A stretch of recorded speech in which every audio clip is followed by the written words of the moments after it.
I think the more realistic reading is not a whole lot of difference. Because the reason is that the reason that change wasn't happening so far was not necessarily because, the government as a whole was not trying to push through reforms, or at least some parts of it. I mean, the problem was the politics, some very senior people in the existing coalition maybe didn't want change for whatever reason. That fundamental fact doesn't change because of this. This seems like more like a cosmetic change.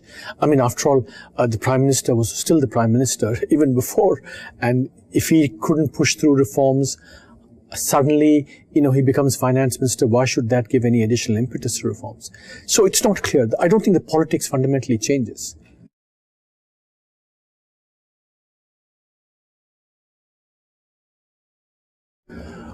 Well, I think maybe there'll be a small change, but I mean, that's a bit like saying, his credibility was not on the line when he was Prime Minister, right?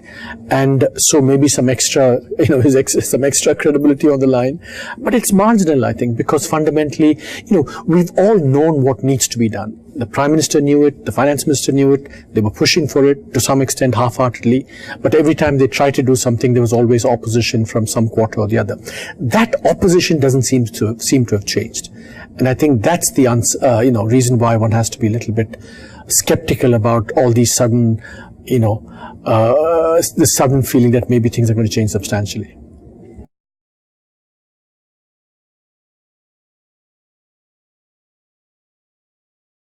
It is a symbolic move, there's no question, and it's a good faith effort on his part.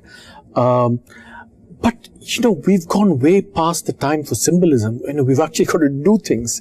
And, this is where the rubber hits the road. And unless we deliver by way of concrete policy action, no amount of symbolism can help.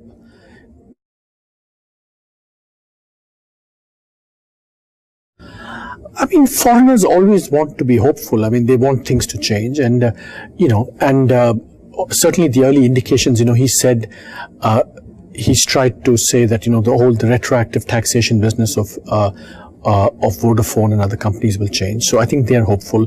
IKEA has just gone in. So in the last few days, there have been some, improvements or some small reason to, to be optimistic.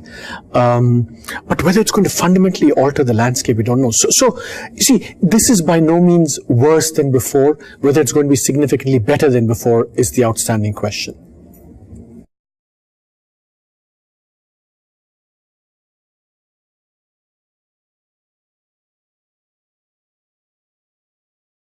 You see, you're absolutely right that the problem has been for this government that they interpreted the 2009 victory as, having been due to spent on NREGA and other social schemes, for example. So what that has implied is that this government has been, what I call it a fiscal populist, spending more and more. So they haven't addressed the subsidy question. Now, the point is that our macroeconomics don't allow our fiscal situation, the external situation have gotten worse. They don't allow for any more spending. If anything, we need strong reforms to get the budget and the fiscal position on a more sustainable footing. So leading up to the elections, we can't afford to spend anymore. What I thought the government should decide or come away with the conclusion that is that if you deliver faster growth, that will actually help them in the election. So the reforms that they do now should be motivated by that understanding and realization that, if you don't provide growth, things will go bad. But I don't know what calculation this government is making. If it makes the calculation that, you need to spend more, I think the economy will get worse.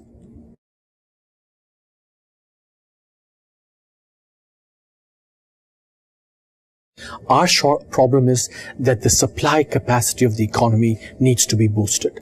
That means you need fundamental reform, structural reform. It means making India a better place to invest, increasing investment, doing the GST reform. So we need real substantive reform, not temporary measures to boost spending. If you spend more, our inflation will be higher. Our current account deficit will get worse. Investors will flee even faster. The rupee will go down even further.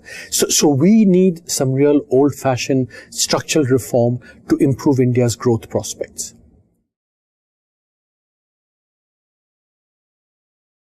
I think if the current macroeconomic situation continues, if we continue to see more spending and less reform, then, see, I don't think we're in crisis territory yet. But all the indicators are going in the wrong direction. Luckily for us, what is, going to help us is the fact that oil and commodity prices are actually kind of coming down. And that helps our macroeconomic situation to some extent. The import bill goes down, inflationary pressures from outside come down a little bit. So I think that will, that's going to be a welcome respite for the economy. But if you leave that aside, unless policies change, I don't think we're going to, seriously improve our performance.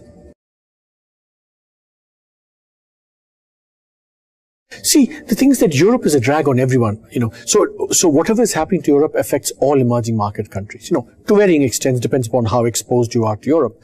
But India, things have actually gotten worse than in other emerging market countries. So that's what we have to try and reflect on and understand. Why, some amount of, deterioration performance is because of Europe, but our higher inflation is not because of Europe.